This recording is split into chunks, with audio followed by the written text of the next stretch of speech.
Dankie vir die wonderlike voorreg om vanoggend hier by mekaar te wees. Dankie vir die voorreg om as 'n gesin en 'n geloofsgemeenskap by mekaar te wees wat vir mekaar kan bid en intree en mekaar kan ondersteun. Dankie vir die voorreg om in U naam by mekaar te wees. Na U toe te kom in die naam van die Seun, die Here Jesus Christus, en aan U alle eer te gee. Vader, vir hoe U ons lei, hoe U ons beskerm, hoe U 'n pad met ons stap, en hoe U ons elkeen veilig hou. Dankie vir die liefde vir elkeen van ons.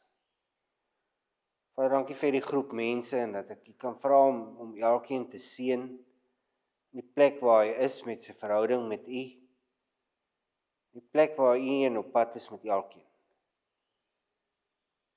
Dankie dat ek hulle elkeen se lewens so aan U kan opdra en kan weet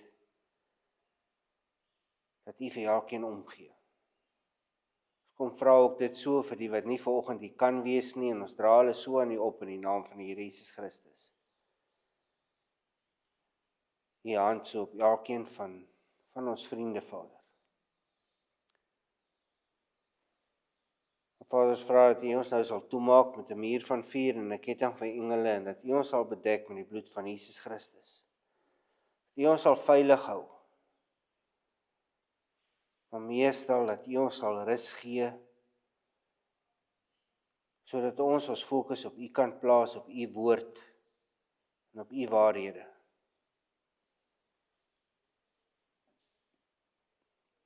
Ons kom en ons bid ook so vir ons familie en vriende, Vader, ons kennisse, ons dra hulle so aan U op, die wat U nie ken nie.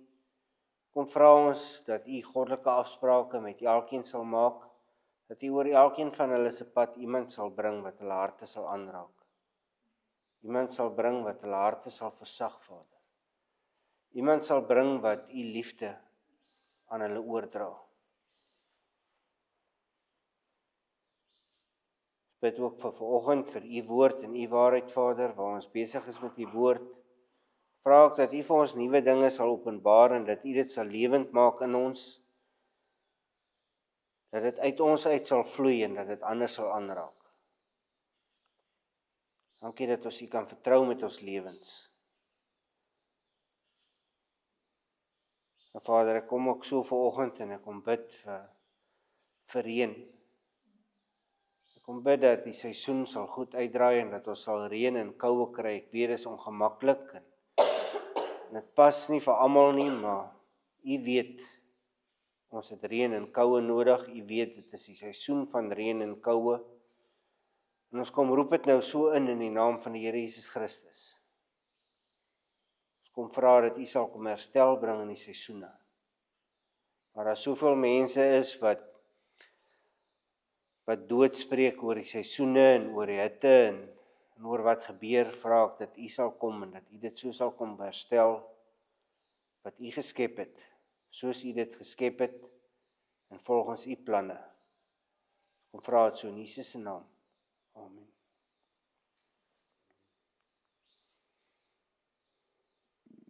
As daar iemand is wat nie tevrede is met reën en koue nie, ek is baie jammer vir jou. Dit is winter. Prys die Here.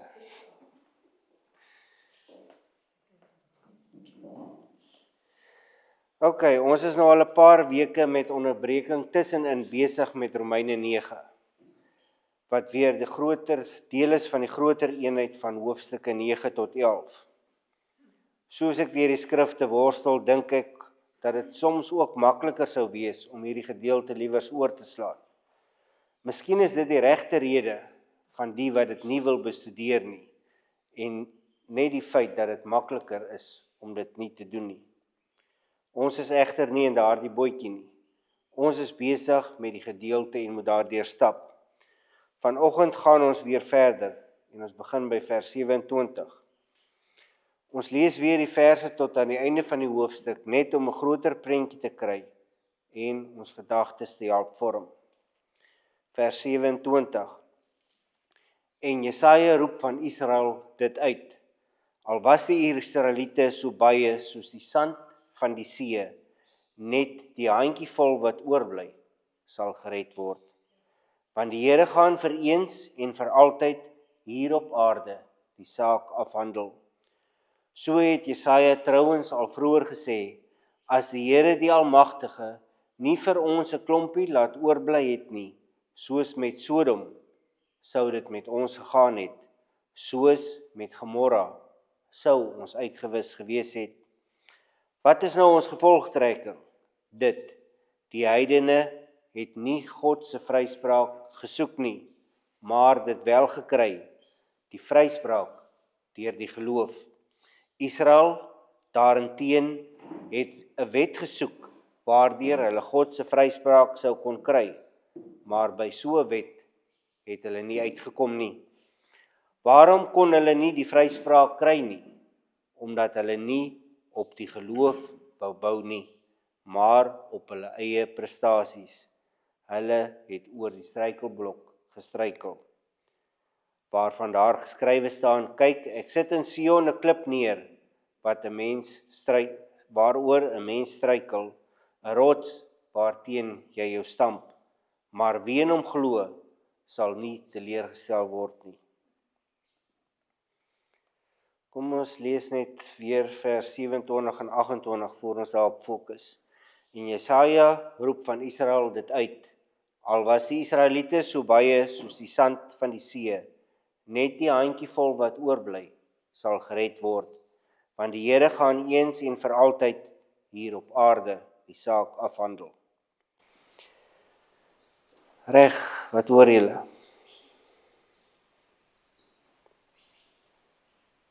Dan neem ek aan dat ek te sag gepraat, iemand het iets gehoor het.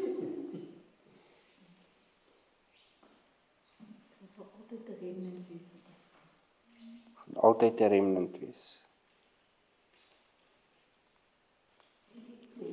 Many are called and few are chosen. Hoe pas dit in by die gedeelte wat sê, all Israel will be saved? Sê gou weer. Die skrif wat sê, all Israel will be saved. En die praat dan van 'n remnant en die res gaan verlore essensieel, maar aan die ander kant praat op van aan die einde gaan Israel. Van maar rondom wanneer Jesus terugkom, hulle wat daar is en hom as Messias kwam en hulle gaan gered.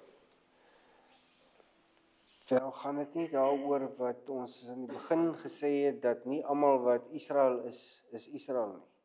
Nie almal wat kinders van Jakob is Israel nie.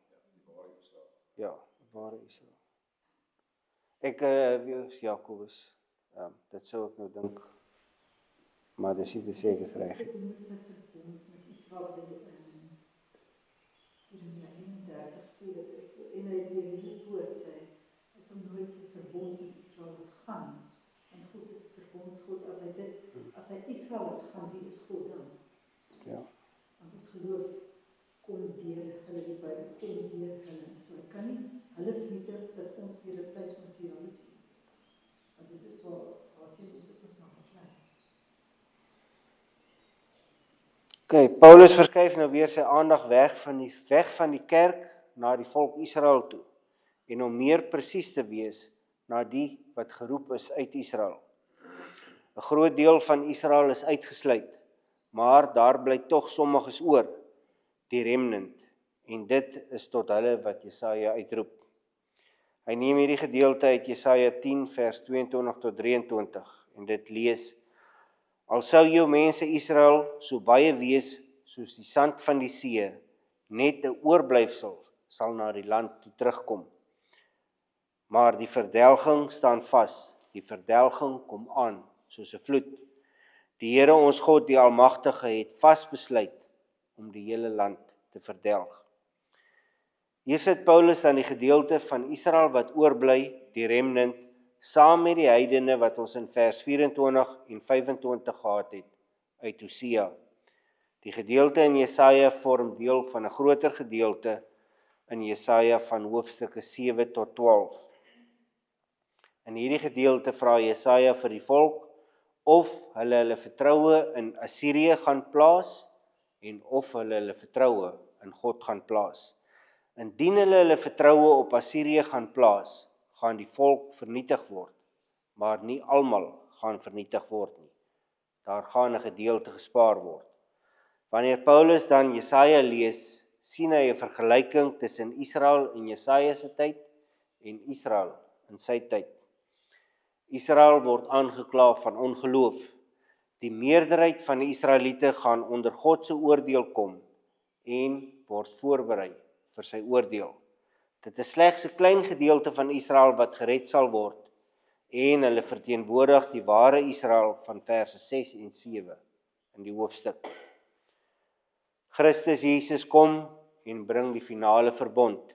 'n Menigte Israeliete neem nie hierdie verbond aan nie. Hierdie Jode, net soos in Jesaja se tyd, het nie die nuwe verbond onderhou nie en hulle word dan verwerp. Israel in Jesaja se tyd en Israel in Paulus se tyd het dan dieselfde lot. Hierdie gaan egter meer oor die wat gered word, oor die remnant, as oor die profesie van die wat verlore gaan. Daar is dus genade en hoop vir Israel. Jesaja en Paulus het nog hoop vir Israel. Net soos in Jesaja se tyd gebruik God oordeel om die volk terug te bring na hom. In hoofstuk 11 sal ons sien hoe Paulus dit uitwys, hoe die volk Israel se pad vorentoe lyk. Kom ons lees net vers 28 in 2 Engelse vertalings ook. In die Afrikaans kry ons die woorde vir eens en vir altyd. Ons lees die Amplified in die ESV. For the Lord will execute his sentence upon the earth. He will conclude and close his account with men completely and without delay, rigorously cutting it short in his justice. And then, for the Lord will carry out his sentence upon the earth fully and without delay. In sommige vertalings kry ons ook with speed and finality. Hierdie gedeelte praat van die oordeel, en die Grieks wat Paulus hier gebruik, is dit regsterme wat hy gebruik. Dit beteken letterlik word of dan decree. Dit is die regverdige oordeel van God, die oordeel oor die wat nie hulle sonde bely nie, en oor die wat nie glo nie. Dit is egter meer onseker wat die eens en vir altyd of die with speed and finality beteken. Die Griekse terme wat Paulus hier gebruik, kom net hier voor in die Nuwe Testament. Dit kom egter ook 7 keer voor in die Griekse vertaling van die Ou Testament. Alhoewel dit dan verskeie betekenisse kan hê, is die een wat hier die beste inpas, dat God 'n beslissende en finale oordeel sal bring. Die predikers van die verlede het gepreek oor sondes en die oordeelsdag wat kom. Vandag kry ons nie baie preke daaroor nie. Dit is nie die tipe preek wat die kerk en die geldkoffers volmaak nie. Dis dalk nie die regte manier om mense met vrees vir oordeel na Jesus toe te dryf nie. Dit is egter iets waarvan almal bewus moet wees. Paulus praat hier van die genade wat bewys word aan die wat tot Jesus draai en glo teenoor die oordeel wat wag vir die wat nie glo nie. Nou kan iemand vra, nou wat dan van 'n liefdevolle God? Wat dan van 'n God wat veronderstel is om liefde te wees? Waar kom die oordeel vandaan? Wel, God is regverdig aan sy woord. Die hele woord en nie net 'n paar skrifte daarin nie. Gaan kyk gerus in Levitikus 26. Kies wys. Jou keuse is om vir God te kies of teen hom te kies. Lees vers 29. So het Jesaja trouens al vroeër gesê, as die Here die Almagtige nie vir ons 'n klompie laat oorbly het nie, soos met Sodom, sou dit met ons gegaan het, soos met Gomorra sou ons uitgewis gewees het. Iemand iets sê oor die vers? Ons net as ek nou terug dan, was dan nie seker gewees, ek gou kyk, Met David Frost sê toe Openbaring, en dan sê daar Openbaring 7, waar 12.000 uit elke stam uit gekies word. Dit bring nou op 144.000. Maar die groot gros, nasionaal met die Jode, gaan die Here die groot tribulation, gaan hy mee afreken. En dan die 144.000 is die, wat hulle hierso sê, Die remnant. ja, die soort van die pastoor, die uitverkoor is, en so aan, dat die Here weer 'n pad wil stap verder, in sy koninkryk op aarde. En die kingdom come, dis die kort. Ek los maar Openbaring en daai getalle vir jou. Ek is nog nie so heeltemal seker van alles wat dit beteken nie. Maar ja. Maar het is vir my interessant dat hierdie hy sal interessant wees om te sien, maar dat hierdie alles al bekend word, dat dit geskryf was vir Paulus om te lees en soort van om te weet wat die Here al daai tyd gesê het, om dit toe in sy tyd bekend te maak te vandag.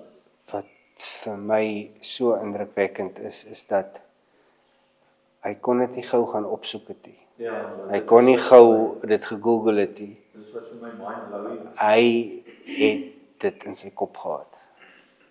En waar is hy die tyd toe hy dit gaan opsoek? Ja.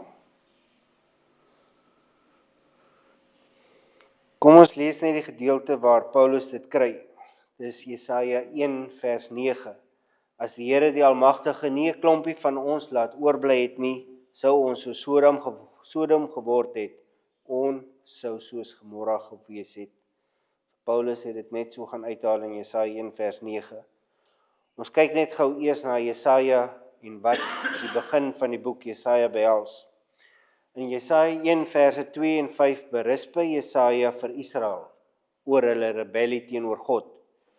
In vers 4 berisp hy hulle oor hulle korrupte gedrag. In vers 7 en 8 vertel hy hulle dan van God se oordeel wat wag op hulle. In vers 9 kom hy dan daarby uit dat indien dit nie vir God se genade was nie, die genade wat 'n klompie laat oorbly het nie, sou hulle totaal vernietig gewees het. So Sodom en Gomorra sou hulle gewees het, waaroor ons kan lees in Genesis 19. Israel in Jesaja, maar ook in Paulus se tyd, het deur hulle rebellie en ongeloof verdien om vernietig te word. Dit is net God se genade wat hulle van dieselfde straf as Sodom en Gomorra gered het. Die klompie waarvan ons dan in vers 29 lees, is die remnant van vers 27. Hierdie is 'n tragiese situasie, maar Paulus sê, daar is hoop. God is getrou om sy beloftes te onderhou en sy geregtigheid werk in genade, maar dit werk ook in oordeel. God is soewerein en hy het die reg en die vryheid om te kies. In verse 14 tot 23 het Paulus vir ons gewys dat God se geregtigheid, sy genade aan die werk is. God verhard Farao se hart, maar God se geregtigheid oor Egipte is weer genade vir Israel. Dit forceer Farao om vir Israel te laat gaan. Wat ons moet besef is dat God beter as ons self weet wat ons nodig het. Ek wonder dikwels hoeveel keer hou ons die uitkoms van wat God wil bring terug, deur aan te hou bid vir wat nie sy wil is nie, en nalat om te vra vir dit wat wel sy wil is. Ja, die Heilige Gees draai ons gebede, maar ons het terselfdertyd die verantwoordelikheid om God se wil te bid. God laat ook nooit 'n geleentheid verbygaan om vir ons 'n les te leer nie. Onthou julle nog die gedeelte van Romeine 8 vers 26 en 27? Die Gees staan ons ook by in ons swakheid by, Ons weet nie wat en hoe ons behoort te bid nie, maar die Gees self pleit vir ons met versigtinge, wat nie met woorde gesê word nie. En God, wat die harte deurgrond, weet wat die bedoeling van die Gees is, want hy pleit volgens die wil van God vir die gelowiges. Dit is veral in die plekke wat ons seer het, wat ons emosioneel is en waarmee ons sukkel, die plekke waar ons nog nie tot die einde van onsself gekom het nie, wat ons nie weet hoe om in te bid nie. God sal ons nooit teleurstel nie, en sy oordeel is altyd regverdig en reg. Alles wat God doen vir gelowiges en ongelowiges, gaan oor sy glorie en sy verheerliking. Dit het my weer laat terugdink aan Otto Koning en die Pineapple Story. Wat daarvan as ons bid dat alles wat met ons gebeur, maksimum glorie aan God sal bring, dat ons lewens God se glorie weerspieël en nie ons behoeftes en idees en planne nie. Deur die heidene saam met die meeste mense van die verbond Israel in te sluit in die koninkryk, bewys hy sy liefde aan die ander kant, deur sy oordeel uit te giet oor die wat hom teengaan, bewys God sy geregtigheid. Liefde, maar ook geregtigheid is dan deel van God se heiligheid. In vers 24 tot 29 kry ons hierdie nuwe gemeenskap wat saamgestel is deur Jode, maar ook heidene wat dan saam tot geloof in God, in Jesus kom. Haat en wetwyering tussen hierdie groepe verdwyn en daar is 'n nuwe eenheid in Christus. In Jesus is daar geen verskille en word nasies en volke en tale saamgevoeg. Paulus antwoord ook die vraag oor die verwerping en die oordeel van die grootste gedeelte van Israel, die wat nie glo nie. Dit kry hy in die remnant, die groepie wat oorbly in Jesaja. Hy vergelyk dus wat in Jesaja se tyd met die volk gebeur het, met dit wat in sy eie tyd gebeur. God is altyd getrou aan sy beloftes. Is ek seker van God se beloftes vir my? Selfs wanneer ons aksies sy oordeel regverdig, is hy besig om ons terug te bring op die pad, terug na sy beloftes toe. God se werk in ons lewens gaan nie altyd lekker vir ons en vir ons gerief wees nie. Dit gaan nie altyd regverdig en die beste vir ons wees nie. In verse 30 tot 33 word gewoonlik saam met hoofstuk 10, vers 1 tot 13 en partykeer 1 tot 22 gesit. In hoofstukke 9 tot 11 is hy besig om twee teenstrydighede te verduidelik. Aan die een kant het God beloof om getrou en regverdig te wees teenoor Israel. Aan die ander kant is daar min van Israel wat gered word. In teenstelling is daar baie van die ander nasies wat in hulle plek tot geloof kom en in God en wat God as sy eie beskou. Paulus antwoord die eerste deel dat in vers 6 tot 29 deur die klem daarop te lê dat God soewerein is en dat God kan kies wie hy wil kies. In die volgende gedeelte gaan hy wys op Israel se verantwoordelikheid om God se gawe van genade te aanvaar en vir Christus Jesus as verlosser te kies. Ongelowige Jode kan nie vir God blameer nie. Hy is en was getrou aan sy beloftes, terwyl hulle ontrou was in hulle verantwoordelikheid om Christus Jesus as Messias te aanvaar in geloof. Die kernterme van die volgende gedeelte is die oproep tot geregtigheid, of dan righteousness. Dit kom 6 keer voor in die volgende gedeelte. Geregtigheid is 'n gawe van God, wat slegs deur geloof verkry kan word. Paulus belig hierdie idee deur dit in kontras te plaas. Ons kry 'n gedeelte waar hy duidelik wys op die uitsluiting van Israel, hoofstuk 9 vers 30 tot 32, en dan weer op die insluiting van die heidene, hoofstuk 10, vers 19 tot 21. In dit al struikel die Jode, en ons sien dit in vers 33. In hoofstuk 10 vers 3 sien ons dat dit gebeur omdat hulle eie geregtigheid wil bewerkstellig. Miskien as ons mooi daaroor dink, sal ons besef dat ons ook dikwels besig is om in hierdie slaggat te val. Hoofstuk 10 vers 14 sien ons dat hulle met ongeloof gereageer het en in hoofstuk 10 vers 21 dat hulle ongehoorsaam was toe God hulle geroep het. As ons na hoofstuk 9 vers 30 en 10 vers 19 tot 20 kyk, sal ons sien hoe God die heidene insluit by sy verbondsnasie.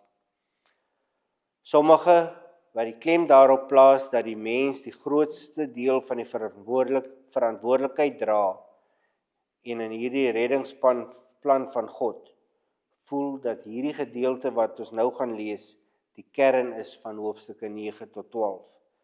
Ander wat weer die klem op God se soewereiniteit plaas in die reddingsplan, voel weer dat hierdie gedeelte slegs van akademiese belang is. Die feit is egter dat Paulus hierdie gedeelte saamvoeg, omdat dit gelyktydig die aspekte van God se reddingsplan aanspreek. Dit is dan ook waar van die Bybel as geheel. Geloof is nie net sommer 'n deeltjie hiervan nie. Geloof is die kern van regverdigmaking. Geloof is 'n gawe van God en kan slegs deur God se genade verkry word. Aan die ander kant is geloof iets wat elke gelowige moet uitleef. Ek dink net soms dat ons dit als 'n bietjie ingewikkeld maak. Ek kry die gevoel dat ons dink dat waar Jesus sê ons moet glo soos 'n kind, hy het dit darm nie regtig so eenvoudig bedoel nie. En dan probeer ons bes om soos fariseërs dit darm 'n bietjie meer te kompliseer. En glo my, ons kry dit dikwels reg om geloof te kompliseer. In hierdie gedeelte is daar dan 3 afdelings. Geregtigheid deur geloof en nie deur werke nie. In hoofstuk 9 vers 30 tot 10 vers 4. Redding deur geloof en nie deur die wet nie. Hoofstuk 10 vers 5 tot 13. En dan Israel is skuldig omdat hulle die evangelie verwerp het, hoofstuk 10 vers 12 tot 21. Kom ons kry net vinnig 'n oorsig oor die eerste gedeelte. Die gedeelte begin weer eens met 'n retoriese vraag. Dis egter nie iets om te beantwoord wat iemand dalk mag vra nie, maar om 'n antwoord te gee op die voorafgaande gedeelte. Hoe werk dit dan nou dat die heidene 'n plek kry aan God se tafel?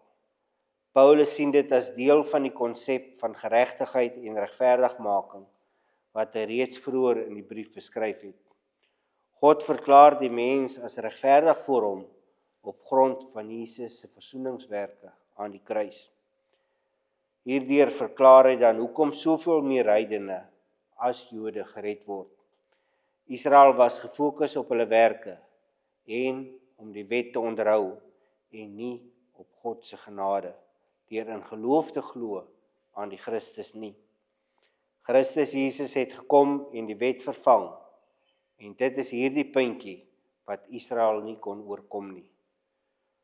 Kom ons volstaan vandag daar, en ons begin volgende week by vers 30. Otto Koning sê, ons het dalk dinge 'n bietjie verkeerd in die kerk. Volgens hom is die opdrag in die Bybel om te preek vir die ongelowiges. En ons as kerk bid vir die ongelowiges. Volgens hom preek ons vir gelowiges, terwyl die opdrag is om as gelowiges mekaar te leer, te ondersteun, te versorg en vir mekaar te bid.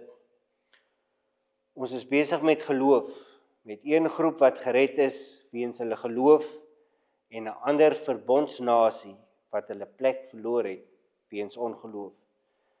Die vraag is dan, Hoe sal 'n ongelowige tot geloof kom as hy nie die woord hoor nie, as daar nie vir hom gepreek word nie? Hoe sal die wat weier om hulle voete in die kerk te sit, of slegs by sekere geleenthede daar kom, tot geloof kom, as hulle nie die woord hoor of voorgepreek word nie? As ek dink, dit is nie my werk om te preek en die woord aan so 'n persoon te bring nie, wie se werk is dit dan? Die paar pastore en dominees in die land? Onthou Paulus se woord aan Timoteus: preek, al is dit geleë of ongeleë, al is dit gemaklik of ongemaklik, al het jy dit al gedoen en weer gedoen en nog 'n keer gedoen. Nie een van ons weet wanneer ons woorde en God se liefde gaan wortel skiet nie. As ek hierdie bome hier buite net een keer spuit, en ek dink hulle is mos nou gespuit, dit moet nou vrug dra, gaan ek nie goeie vrugte kry nie. Nee, hulle gaan oopbars, soos Karel geprofeteer het. Ek moet spuit en weer spuit en water gee en weer water gee, sodat die vrug sy potensiaal kan bereik. As Kobus sê, ons het nou een keer kloor en ander chemie in die lyn ingedoseer, ons gaan nie weer nie, gaan dit baie probleme veroorsaak. As Karel sê, die roller is nou een keer hieroor, dit moet nou gekompakteer wees, ons gaan nie weer hieroor beweeg nie, gaan hy nie gou weer die geleentheid kry om 'n projek te bestuur nie. Ons kry ons krag van die Heilige Gees, uithou, aanhou, wanneer geleë of ongeleë, gaan uit en bring die woord. Ja, bring die woord aan die wat dit nie wil aanneem nie en nie wil hoor nie. Moet ook nie nalat om te bid nie. 'n Lyfband en kruisbande is dalk nie mode nie, maar ek hou daarvan om alles te probeer wat dalk kan help. Die wat reeds glo, is op die pad. Dit is by die wat nie glo nie, wat ons uitdaging lê. Mag God ons elkeen seën en krag en wysheid en uithou vermoë gee in die proses. Ons mag en kan nie uitgeput raak nie. Ons gaan weer terug na Jesaja 40 vers 31. Maar die wat op die Here vertrou, kry nuwe krag. Hulle vlieg met arendsvlerke. Hulle hardloop en word nie moeg nie. Hulle loop en raak nie afgemat nie. Mag dit so wees in elkeen van julle se lewens.